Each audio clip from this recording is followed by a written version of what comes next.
Hello, good evening. So I'm Justin Murphy. I'm the city manager for the city of Menlo Park. And thank you for joining us in person and virtually for the budget workshop for this year. This workshop is also hosted in Spanish.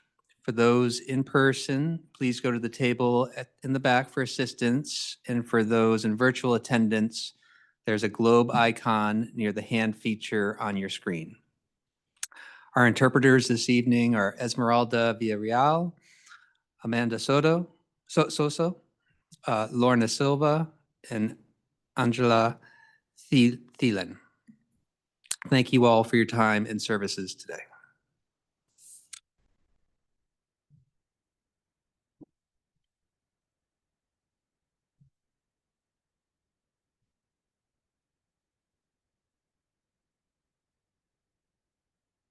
Buenas tardes, mi nombre es Justin. Estamos aquí reunidos para este taller de presupuesto. Para los que están de manera virtual, por favor, tienen que acceder al canal de interpretación. Los que están aquí presentes pueden acercarse a la mesa para poder pedir el equipo y puedan ustedes escuchar la interpretación simultánea.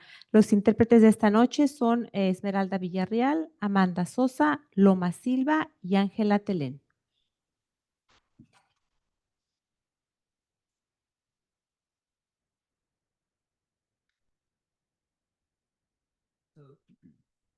The city's budget aligns our spending with community needs and the services that we know our residents and businesses value.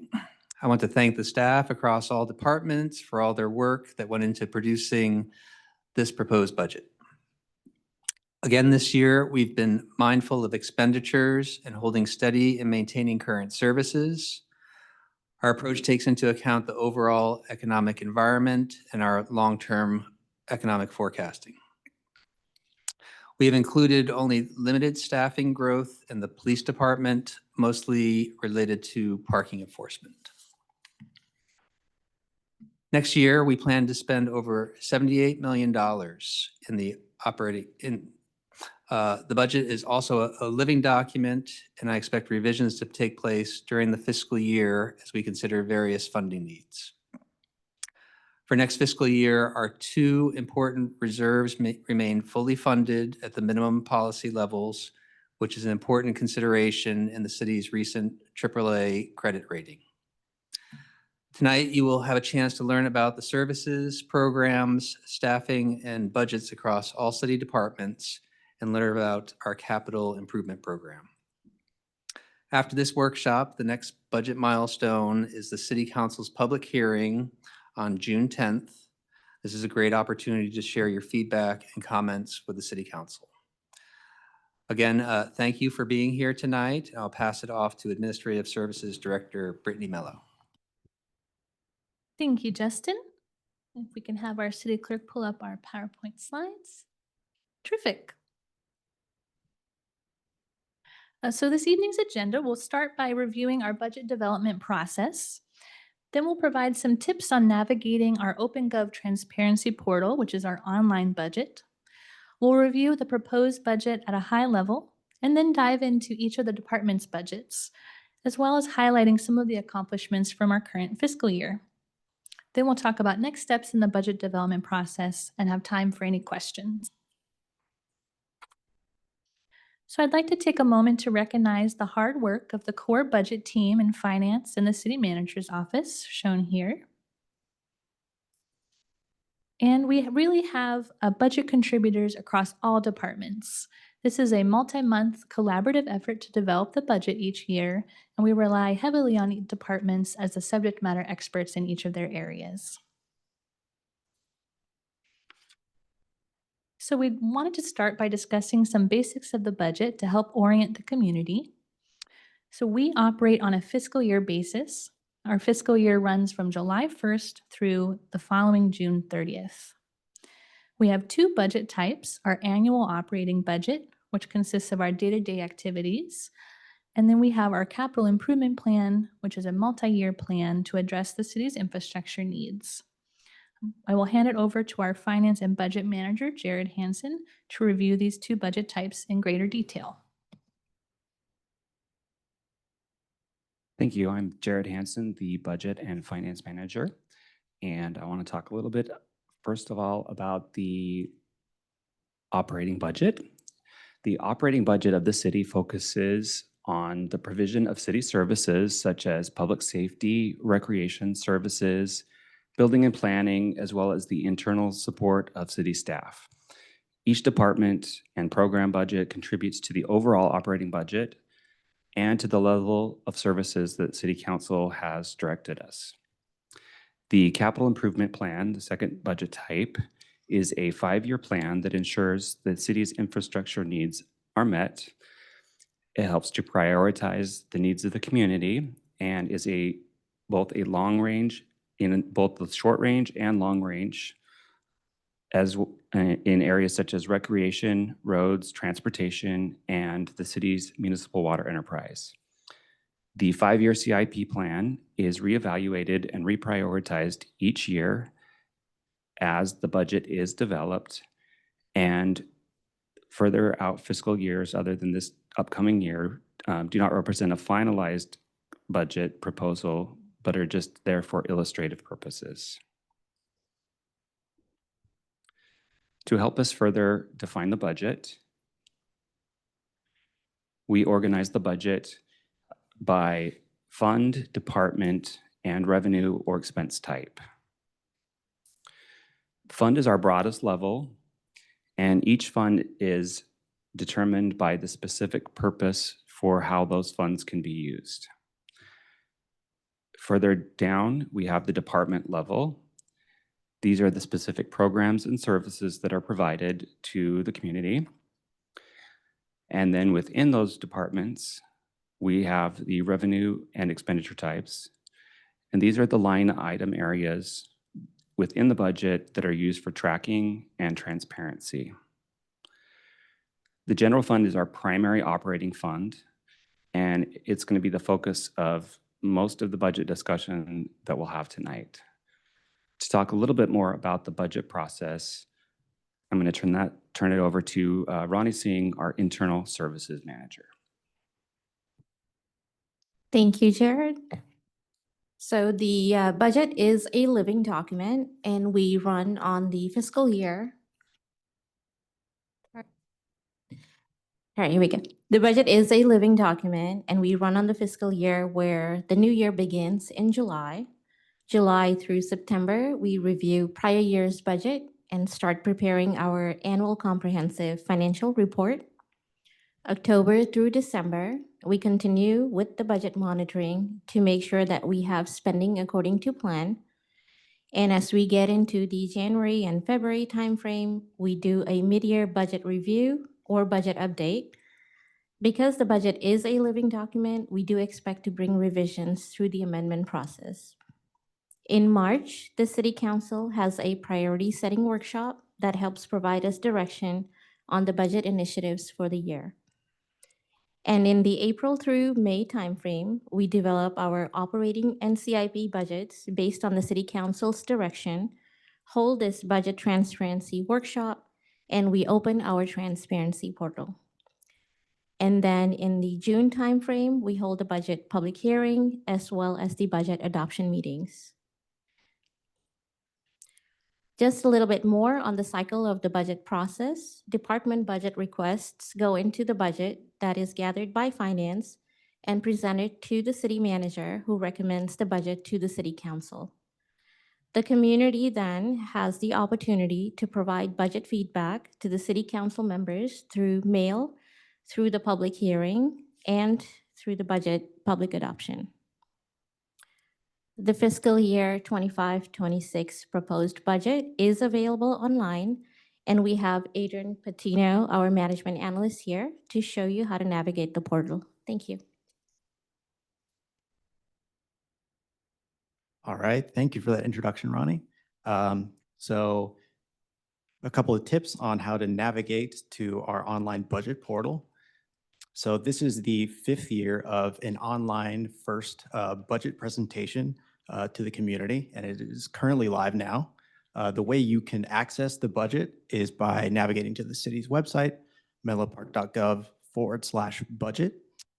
There you'll see a heading with the 2025-26 budget, and that first link of the proposed budget online is where you'll access our proposed budget.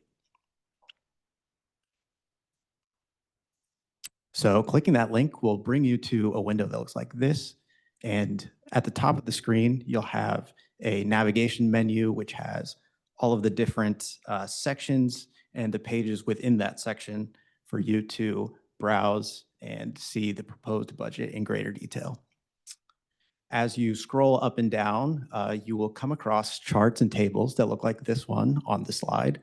And if you want to dive into greater detail, there is a report button at the bottom right corner, which you can click, and it'll provide you this report view, which allows you to change the visualization, look at all the different kinds of views that we've provided, or even download the granular data to take a deep dive into the topics that you're interested in. So to provide an overview of the proposed budget, we have our Finance and Budget Manager, Jared Hansen. Thank you, Adrian. The proposed fiscal year 25-26 general fund budget includes $78.3 million worth of expenditures and $78.5 million in revenues. That results in a surplus of $215,000. On the revenue side, a couple highlights for us. The transient occupancy tax revenue is an increase from the prior year's budget of $1.9 million. That's driven primarily through the successful ballot measure increasing the TOT tax rate. The revenues also include the proposed vehicle license fee shortfall of $4.2 million. That's approximately 5% of general fund revenue. On the expenditure side,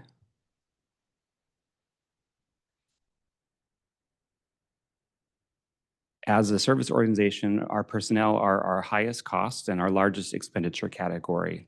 We currently have 296 full-time equivalent positions. The general fund supports 84% of personnel costs, and we currently have a vacancy and turnover rate of 13%. We've increased the transfer to the General Capital Improvement Fund to $4.862 million, as directed by the City Council following the May 13th study session. And we've also included the additional unfunded accrued liability payment to the CalPERS retirement plan of $1 million that's needed to match the 15-year amortization schedule as directed by Council. As we're building the budget, we take into account the City Council priorities. And to talk about those priorities, we have Assistant City Manager Stephen Stolte. Okay, thank you, Jared. So you have heard that every year the City Council holds a workshop to set priorities for the next fiscal year. With the help of the public through extensive public outreach and input. And then the City Council also considers special topics, special projects, and then selects the top priorities for the fiscal year. For this next fiscal year coming up, we have 5 top priorities. 4 are continuing from our current fiscal year, and there's a new priority for downtown vibrancy. So I will now give an overview of each of the top priorities and the many activities that support progress on these priorities. And I'm going to stay at a high level because many of the departments today will be highlighting their own work in their presentations, and they'll be talking about a lot of the work that supports the priorities. So the first one is climate action. And the work on climate action is comprehensive in the city. We work on creative new programs in our community that help people electrify their homes or become more energy efficient. We also lead by example at our own city facilities with solar installations and EV charging that is also publicly accessible. And we have exciting new opportunities to implement the newly adopted environmental justice element. And of course, our staff support the work of the Environmental Quality Commission. Next is the priority of downtown vibrancy, and there are a number of activities here as well. Our staff really provide a full range of services to businesses. It could be for businesses who are wishing to locate in Menlo Park and need help finding office space, or businesses that are constructing or renovating spaces, or just need help navigating different city processes. So that type of assistance is pretty diverse. I'm happy to report that we are launching a recruitment for a full-time economic development manager. And we are also very focused on the next iteration of outdoor dining in the downtown area called our Streetery program. And we are planning for other improvements in downtown as well that are listed on the slide. Next, we have emergency and disaster preparedness. This has become a topic that's important in so many local governments in our area in recent years. We are really focused on ensuring that our city workforce is trained as disaster service workers and that they are ready to respond in the event of an emergency. We also maintain our Emergency Operations Center. It's located at City Hall. It is the space that we would gather and conduct our emergency response and recovery activities. We're continually enhancing our capabilities. That could also be through technology, and we're working with community-based and volunteer organizations on community preparedness as well. Next is housing. And our housing team is focused on developing an anti-displacement strategy, updating the below market rate housing program, and implementing many of the programs in our certified housing element. And of course, our staff also directly support the Housing Commission. And then finally, we have Safe Routes. The city collaborates with many partners to make our roadways safer for all users through many different projects. We're continually improving our roadways, and it's why our roads are rated so highly. And you'll see on the screen our index rating there. We also have a focus on safety in our projects. The Vision Zero Action Plan actually outlines and defines our commitment to safety improvements, and our staff also support the Complete Streets Commission. So we will ensure progress on these priorities through a citywide work plan that is developed and published after the budget adoption, so you can track our progress over the next fiscal year. So I will pass it over to Administrative Services Director, Brittany Mello, as the first department to highlight their specific department budget. Thank you.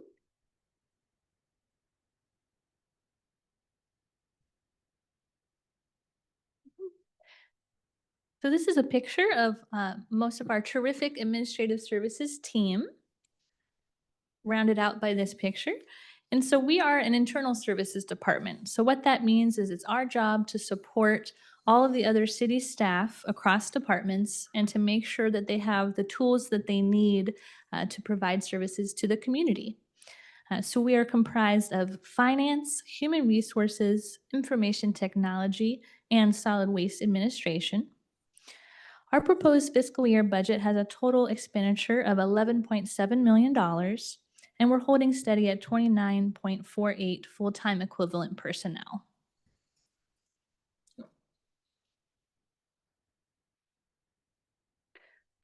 We wanted to start by highlighting some of our accomplishments from the current fiscal year.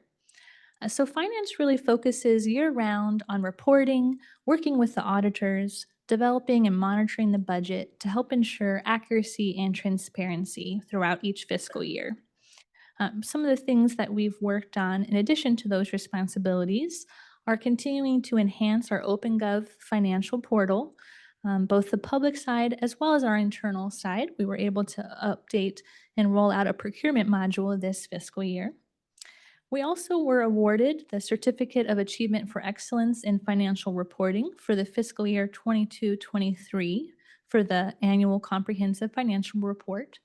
And we have submitted that for the fiscal year 23-24 as well. For human resources, we continue to focus on recruitments to help fill key positions throughout the city. I'm pleased to share that we onboarded 67 full-time, part-time, and temporary employees over this past fiscal year.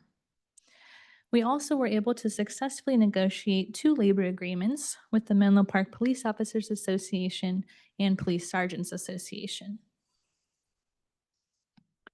On this next slide, we have some photos of our new employee orientation, as well as our police swearing-in ceremony of new personnel.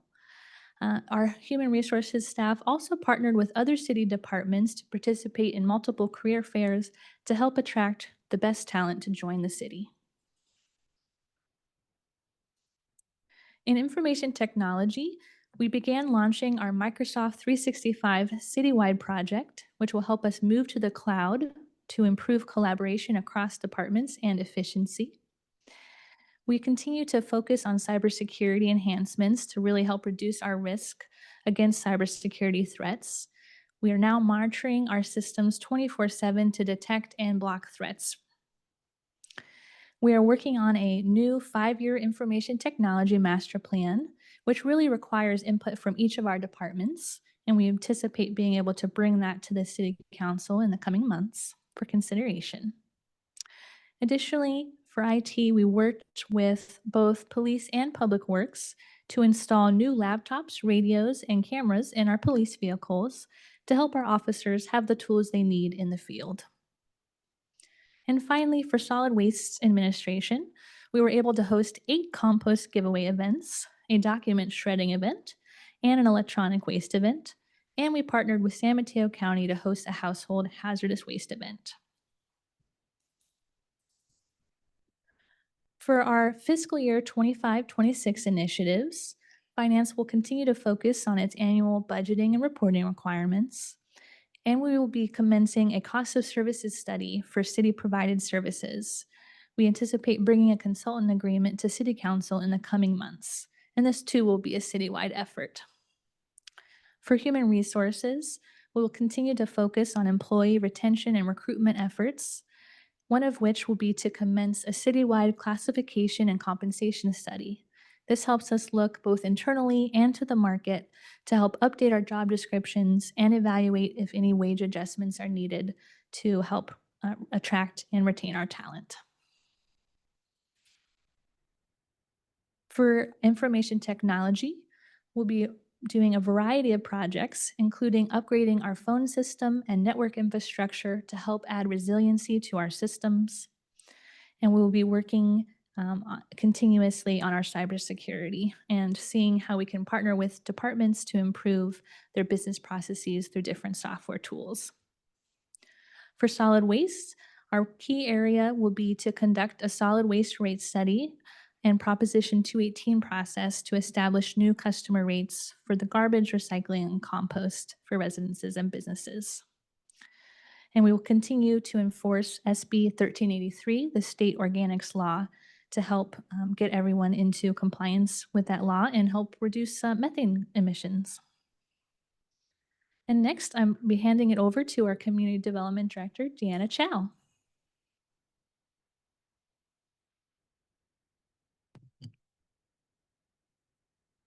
Thank you, Ms. Mello. I have the pleasure of introducing the community development budget. So we are comprised of 3 teams: planning, building, and housing. Our core services include planning, which focuses on both long-range planning, oftentimes called advanced planning, as well as current planning.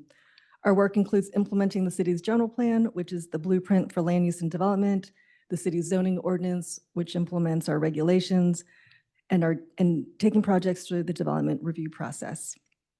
Our building services spans from plan checking for compliance with local and state codes, to building permitting, to inspection services during construction of a project. And finally, the housing team manages the city's below market rate housing program and housing initiatives. Our team supports both the Planning Commission and the Housing Commission, and together we focus on creating a sustainable, vibrant, and inclusive community. The pictures here, I'd like to highlight that we often do a lot of community outreach and engagement, and so these show a couple of events from our anti-displacement workshops, as well as the Love Our Earth Festival, and the one in the middle is a pretty unique construction type of a modular home being constructed here in Menlo Park. We are a fabulous team of 35 FTE. We are not proposing any staffing level changes and continue to be augmented by contract services. While we have experienced vacancies in the department, we are in the process of recruiting and anticipate filling key positions to complete the team. The department's projected revenues is approximately $4.7 million, and these are primarily from charges for services related to development, review, and building permit fees. The budget includes a modest increase in anticipated revenue due to increased building permit activity, payment of a below market rate housing fee, as well as a grant. And then, these do change, however, from year to year. For expenditures, the budget is generally consistent with last year. The operating budget for CDD is approximately $6 million, which is primarily allocated to contract services. And this supports our work in plan checking, as well as to initiate our BMR program administration, as well as our housing element implementation. I'd like to highlight a few of our accomplishments during this past fiscal year. So in September, we adopted our first environmental justice, or EJ element, and updates to the safety element. The EJ element elevates Menlo Park's Bellhaven and Bayfront communities through an action-oriented plan of programs identified by the community. One of the top goals of the EJ element is the provision of safe and sanitary and stable housing. Last year, the city initiated the preparation of an anti-displacement strategy plan, which is a program of both the housing element and the EJ element. This work continues and is anticipated to be finalized by the end of this calendar year. Continuing with additional highlights related to housing, the city was awarded 2 grants through the Transit-Oriented Communities Grant Program, totaling $750,000 for work on both housing protection measures as well as affordable housing production. And finally, through the city's below market rates housing program funds, the city also committed $1 million to a 100% affordable 88-unit housing development at 320 Sheridan Road, which targets housing for teachers and staff of the Ravenswood City School District.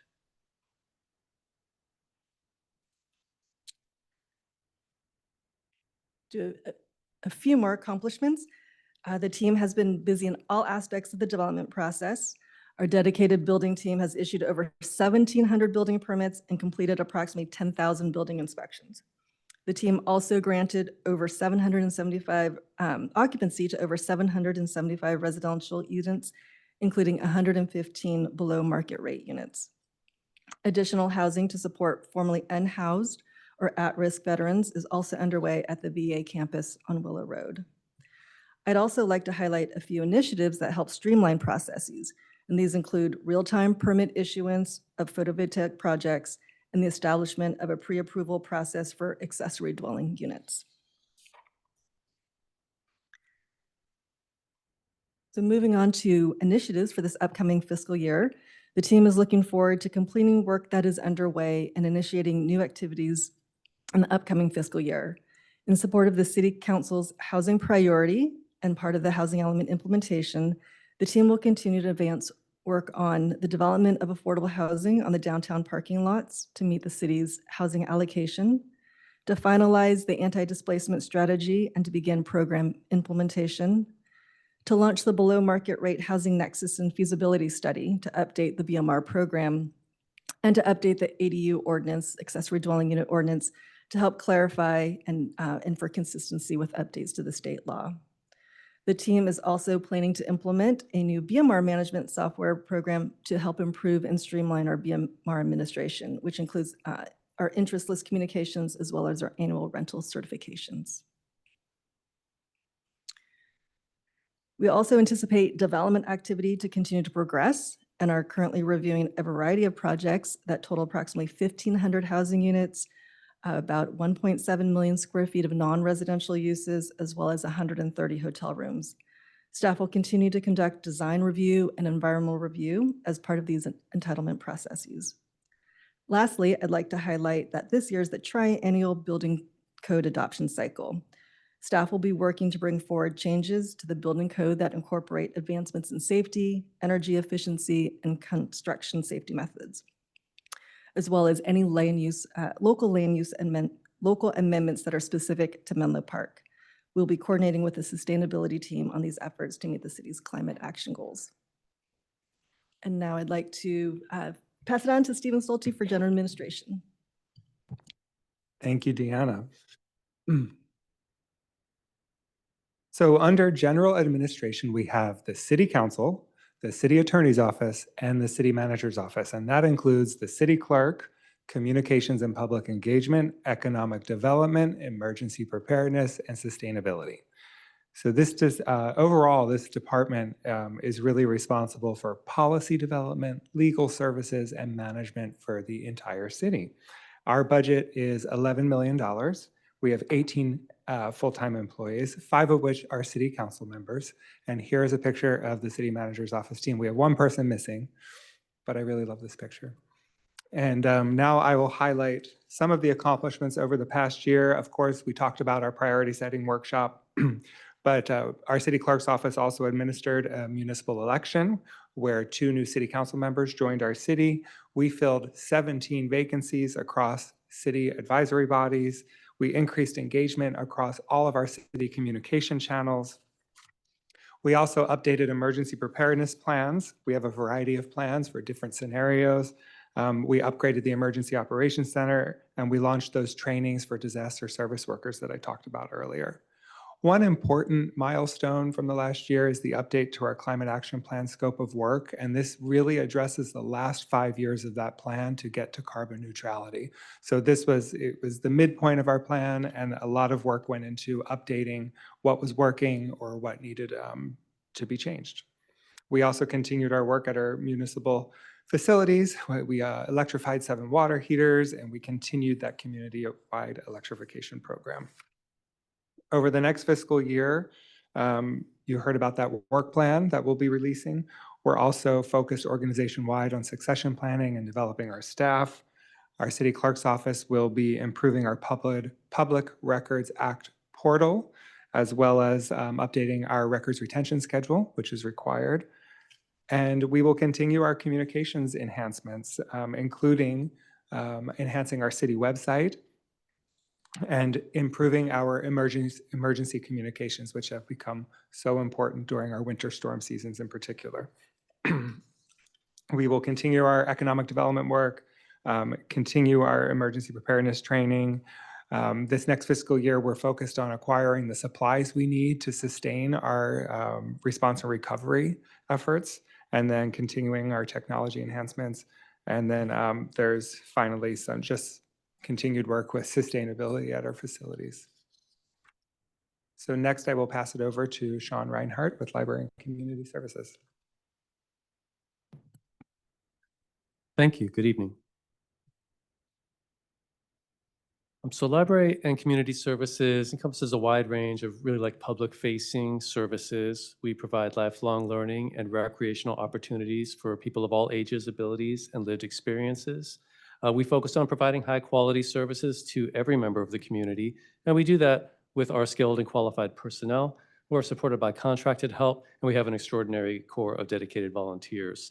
On the right-hand column in the slide, you can see sort of the major program areas that we're responsible for, from libraries to recreation centers. We operate preschools and after-school programs. We have a senior center. We also oversee the programming at athletic fields throughout the city, various outdoor recreation activities. We offer youth camps like summer camps, which are starting up now. We own the city's 2 swim centers, which are operated by a third-party private operator for our aquatics program, and we organize many community events. Speaking of community events, here is an event from Halloween. This was the Halloween parade and carnival, the local middle school leading the charge there. You can see the kids in costume. It's one of my favorite pictures.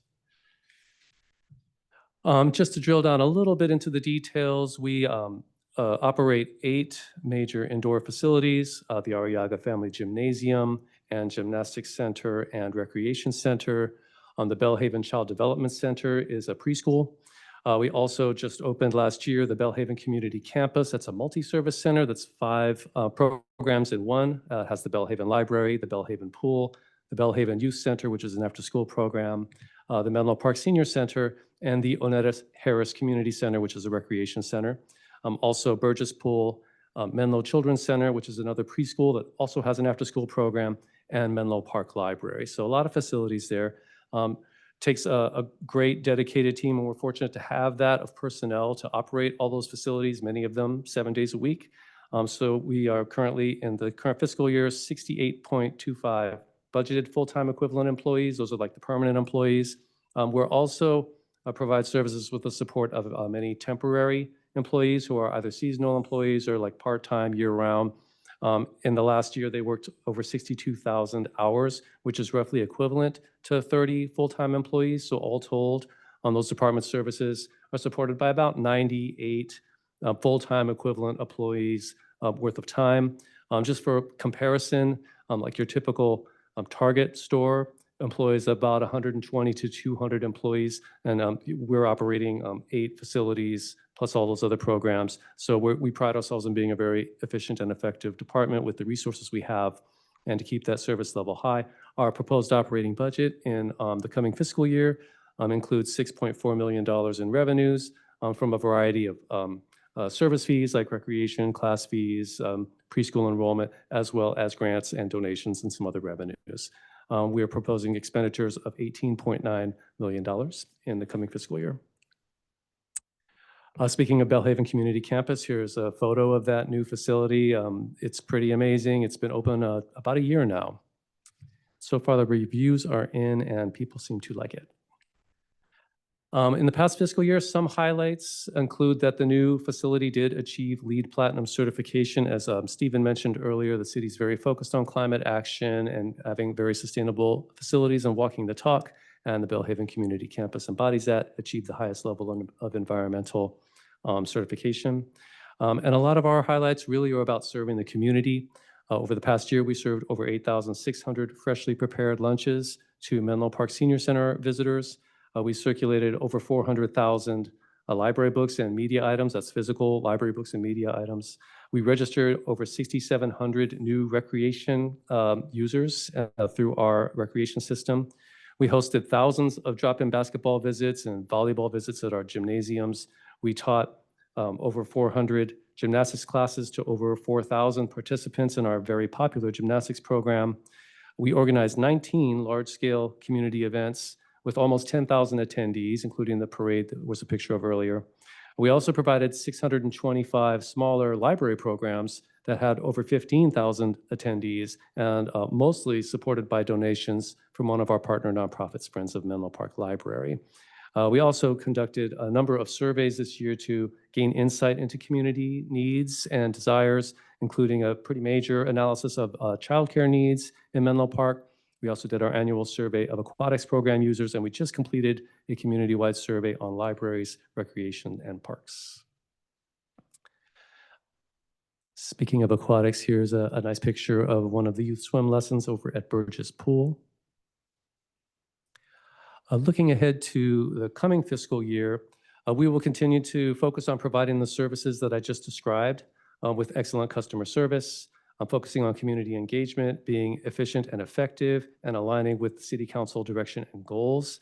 Really, we're about those neighborhood facilities, providing services to the neighborhood, having that robust two-way communication with the community, ensuring that we're prepared for emergencies and recovery activities, along with the city's emergency response plans. And we really focus on using data, staff training, self-service and automation to kind of inform our services, to keep our services really excellent for every member of the community. And again, focusing on that environmental sustainability. Another key initiative we're focusing on this year is we have a really great recreation program, and we're working to make it official by achieving national accreditation for that program. And through that process also, we think we'll also be able to adopt some new best practices to improve what we're doing even further. And I think this is the last slide here. This is actually our most visited facility, which is Menlo Park Main Library. However, this is actually a photo from when it was first constructed back in the late 1950s. You can see the beautiful architectural design, and it kind of looks like that today, although it's been expanded since, and it's also just kind of a favorite photo of ours. And that concludes this department's presentation. I'll pass it over to Chief Dave Norris.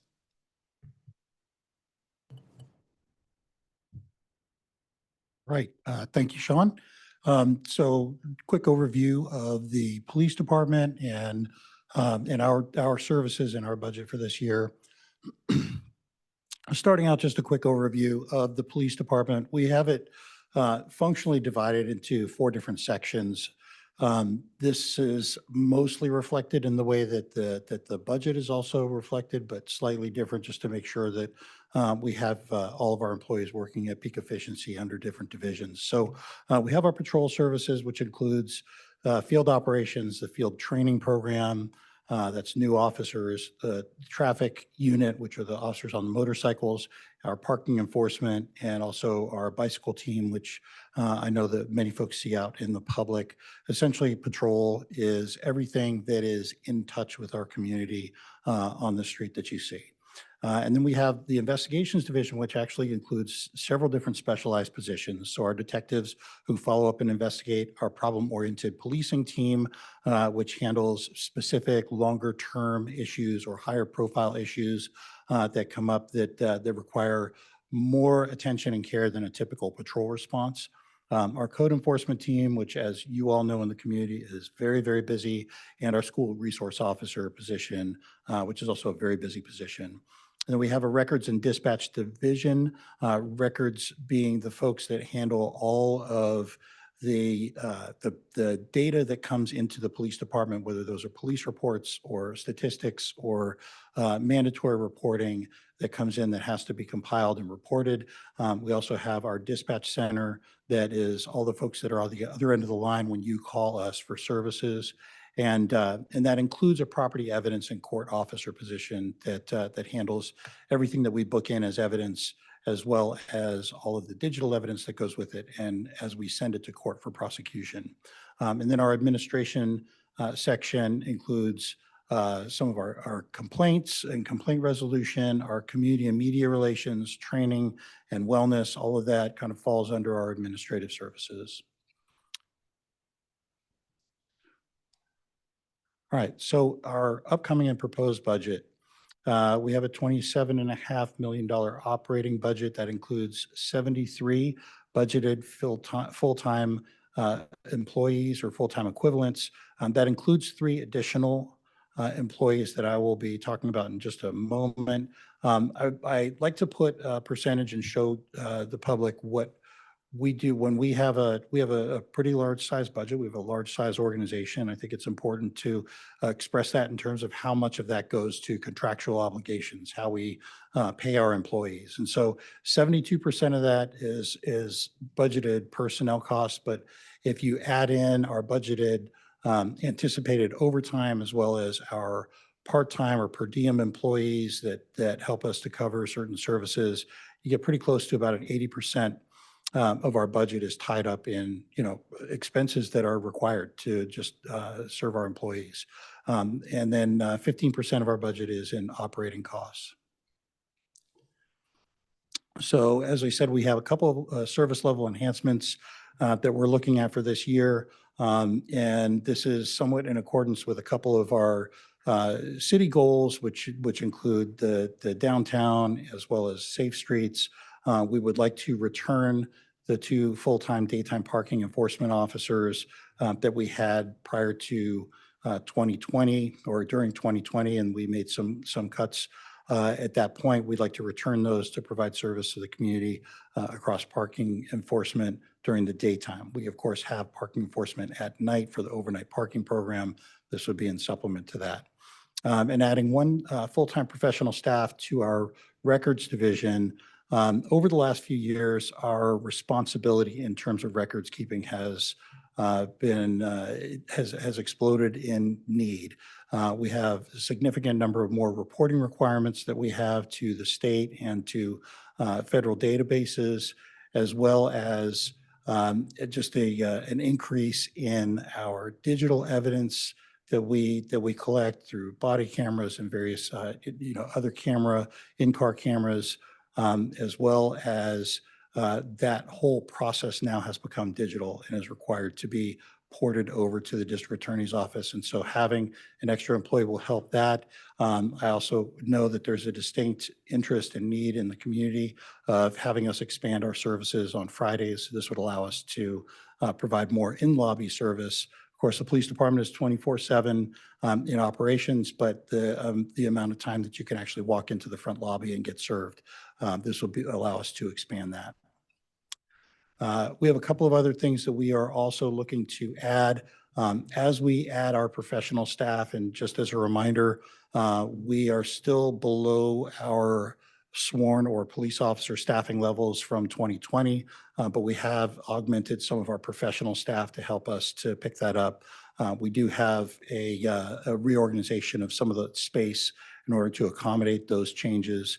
And that's going to be a pretty significant expense, as well as one of the things that we've heard from the community about our needs include a lot of dumping complaints and other complaints that involve either crime hotspots or quality of life hotspots, deploying 2 trailer mounted CCTV cameras that would help us to augment eyes on for those hotspot areas. We're looking to do that as a pilot program, see how that works. We'll be able to partially cover that through Bayfront Mitigation Fund, but that will be another expense that we're looking for this year.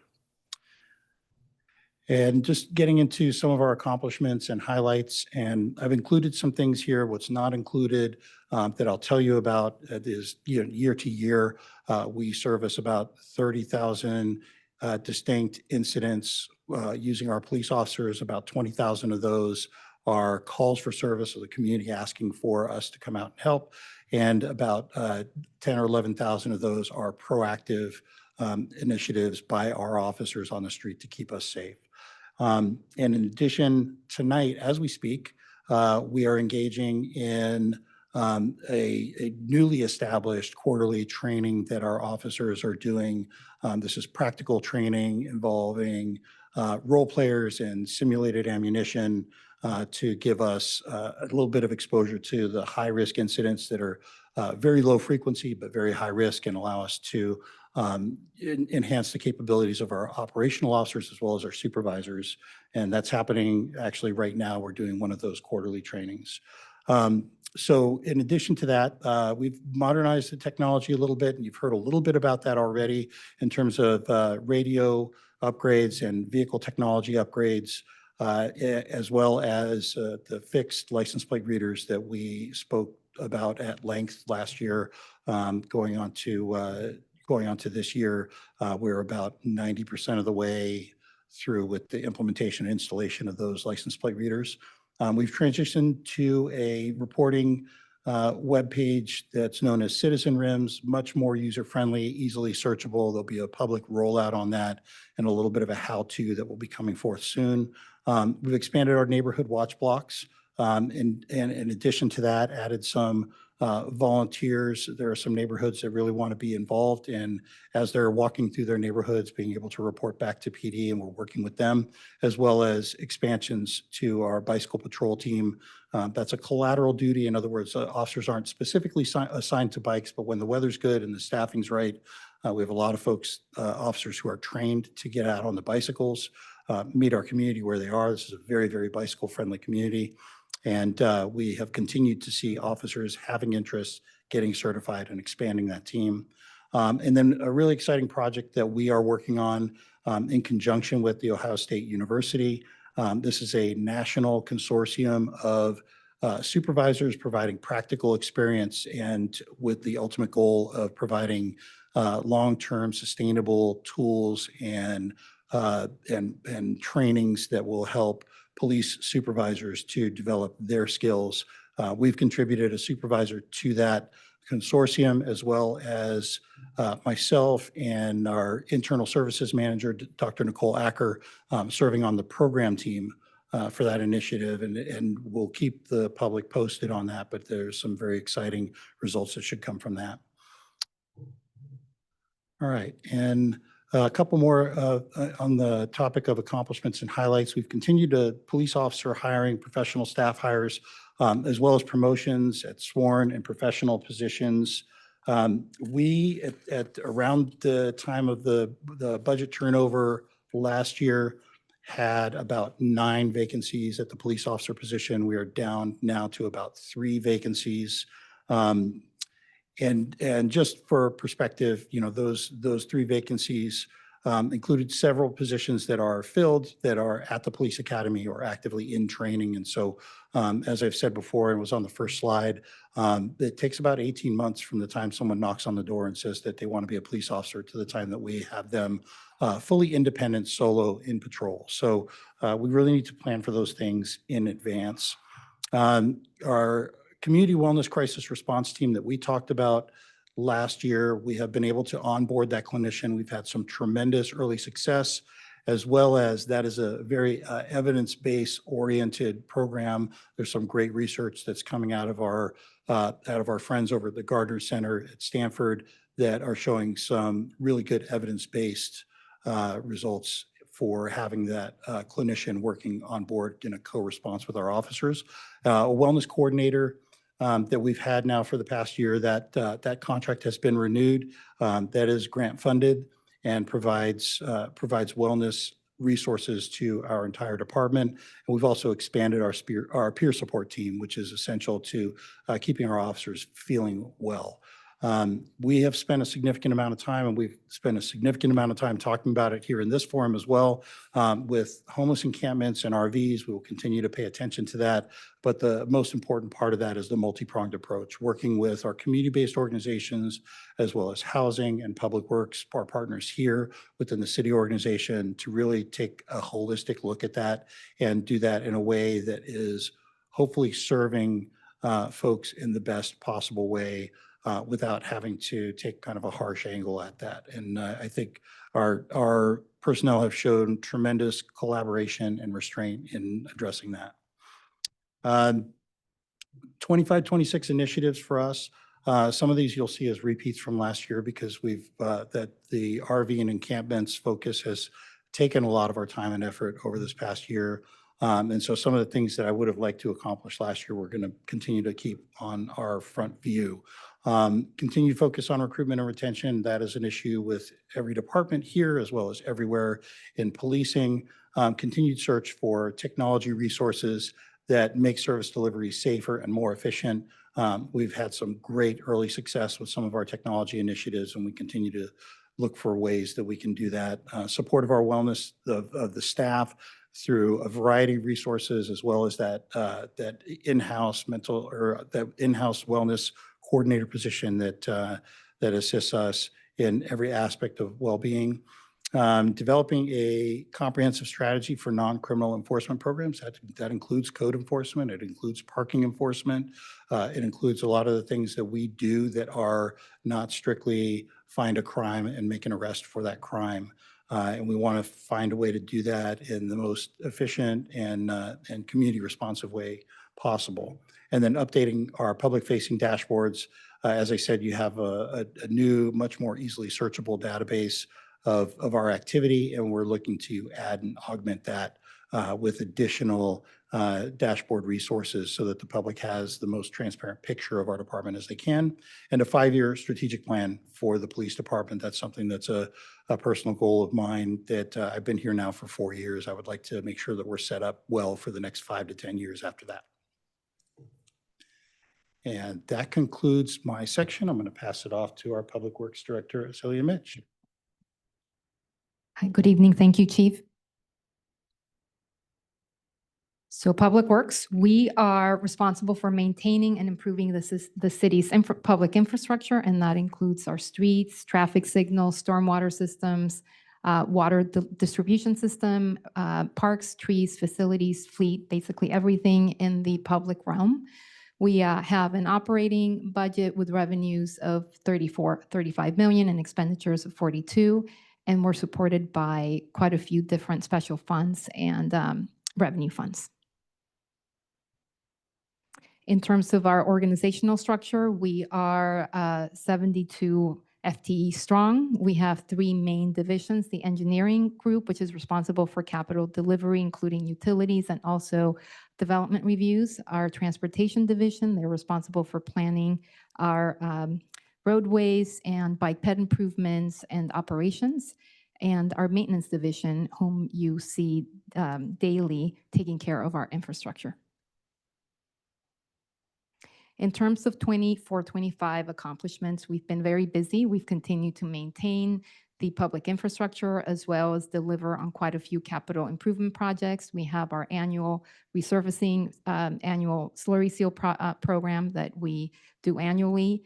We completed the Haven Avenue streetscape, the Bellhaven traffic calming project, installed the Continental Drive water main project and our trash capture, the roof at the main library, and also the Bellhaven Children's Center. On the transportation side, we completed the shuttle evaluation study and installed quite a few speed limit reduction signs throughout the city.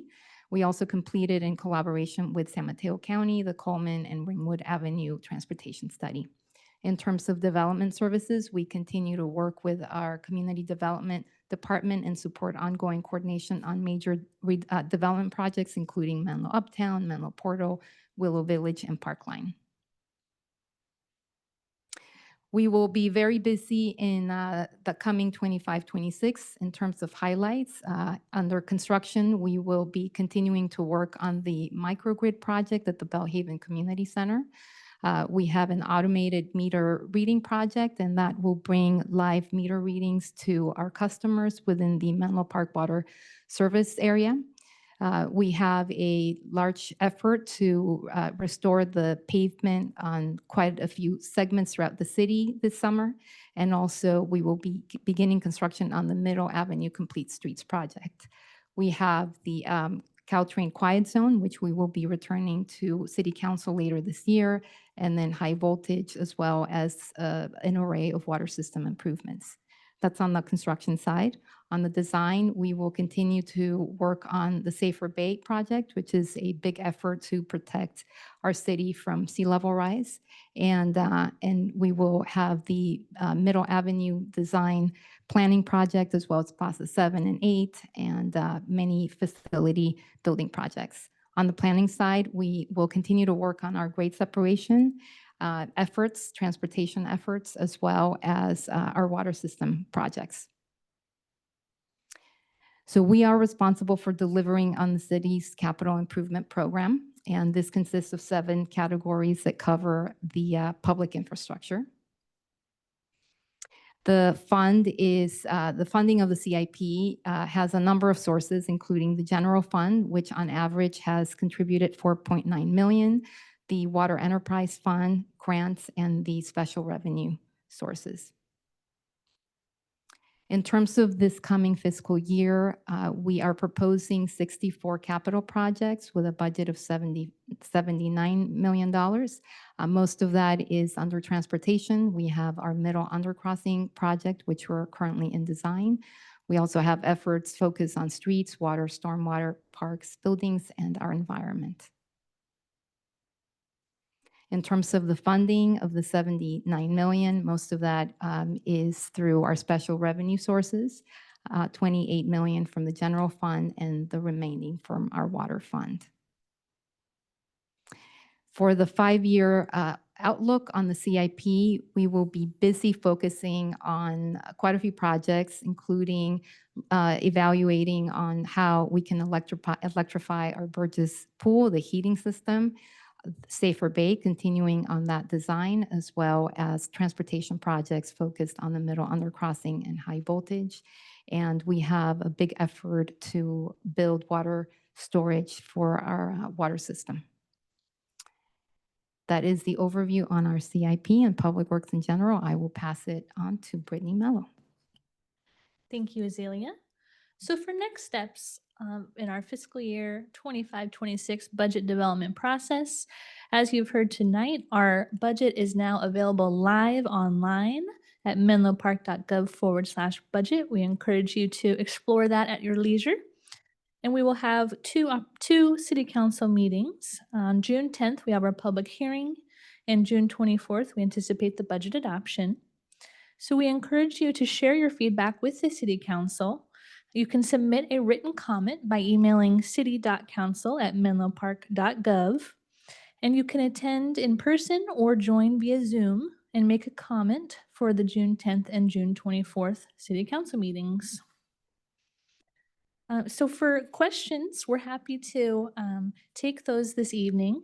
We might, in the interest of time, not be able to answer all of the questions fully, but we will certainly follow up with you and provide any detail that we can. So I think we can start with our in-person attendees, and then we can check with our city clerk if there are any questions online. If you have a question, please come up to the podium to the left, and we will be happy to answer that.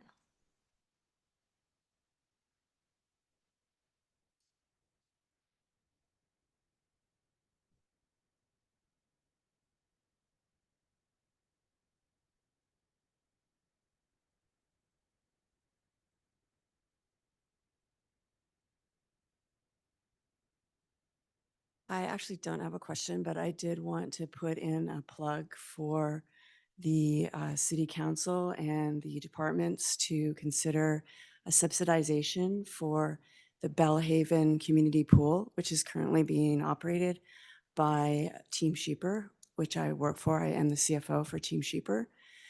The community over there is now suffering because we have not been able to break even. And now the Burgess Pool hours have also had to been diminished in order to cover our losses. So what we are asking for is that the consideration be made to pull some money to help to subsidize that location. The city has built a beautiful facility and now has decided that they're going to completely wipe their hands of any funding for that pool. And that community is now being denied what they should be getting and what the city has set out to do. So what we're asking for is a contribution to the hours over there so that we can keep the pool open 54 hours a week during the off season, 63 hours during the summer. And Team Sheeper will contribute $100,000 of the cost of that, and asking the city to contribute $250,000 to help to fund that facility and to continue this great services that we have at Burgess. Thank you.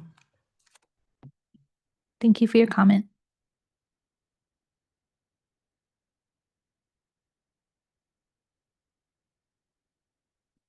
City Clerk Heron, do we have any questions online? Thank you, Brittany.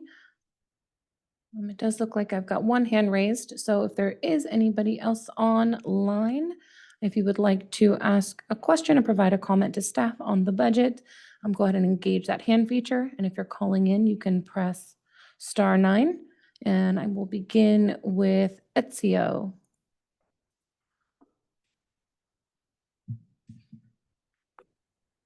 Yes, hello, thank you. I would like to know what is occurring with the transportation department with respect to the shuttle program in the city. We went to a series of meetings. I was invited to participate along with several others, and there was a consultant, but I don't know what state that process is in now. Is it pending further funding? Is it pending approval? I've lost track of where we are. Thank you for your question. So we did present to City Council the findings of the shuttle study and made recommendations. We do have some funding challenges. We are working with Samtrans, who holds the contract for the shuttle vendor, and have been working with them on finalizing the routes. So those should be implemented in July, and we will work with the within our department to do the public outreach on those changes. So we will be implementing changes coming this July, and we'll be coming back to council once the grants and the costs for the operations are have been confirmed. Okay, well, I hope it makes good progress. Thank you. Thank you, Ezio. All right, and we had a second hand raised. This would be a phone number ending in 8245.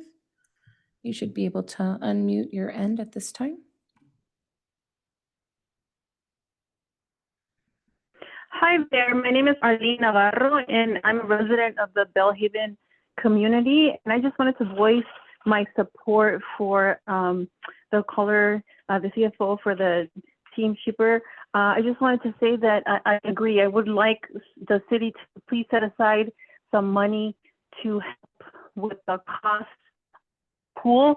We keep talking, or we keep hearing about how this facility is so beautiful and it's new, but you know, we have this sitting pool that is empty a lot of the times. My daughter is on the youth team that's new as of the last 7 months, and a lot of the times there isn't very many people there. So I do want to voice my support for please setting aside some budget for that. I've even attended aquatic meetings. There's plenty of interest from the community to support. So if you can consider that, thank you. Thank you.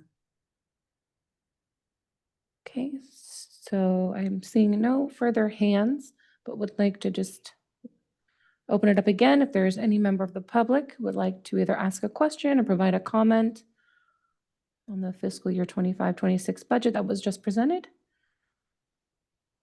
Now's your opportunity. Okay, I am not seeing any in-person speakers nor raised hands. Staff, you may continue. Thank you so much, City Clerk Herron. So that does conclude our budget workshop for the year. We hope to see you at the June 10th public hearing meeting, and we look forward to your continued feedback in the process. Thank you.